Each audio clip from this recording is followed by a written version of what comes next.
उठा उठा, उभे राहा आधी. पाहुणचार घ्यायला आलात काय ते? अहो पोलीस स्टेशन आहे, कायदा इथं सगळ्यांना सारखा असतो. काय केलंय तुमच्या मुलाने ठाऊक आहे ना तुम्हाला? ड्रिंक अँड ड्राईव्ह प्रकरणामध्ये गुन्हेगार आहे तो. काय वय काय हो त्याचं? हा, 17 वर्षाचा ना?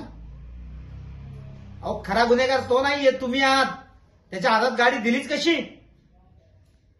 पालन करते म्हणवता ना तुम्ही त्याला स्वतःला? हा, काय म्हणाला? सेटलमेंट? कसली सेटलमेंट? कशाची सेटलमेंट? अहो गुन्हा केलाय त्यांनी. तुम्हाला मी तसला इन्स्पेक्टर वाटलो का? हा, अहो मीडिया इन्व्हॉल्व आहे याच्यात. पॉलिटिशियनचे फोन येतात रोज, काय झालं केसचं म्हणून. मला काय वाटतं का बोलतानी? परत जर असं बोलाल ना तर तुम्हाला आतमध्ये टाकेल, समजला ना? या आता इथून निघा. जे काय कायदेशीर मार्गाने होईल ना तेच करील मी, समजला ना?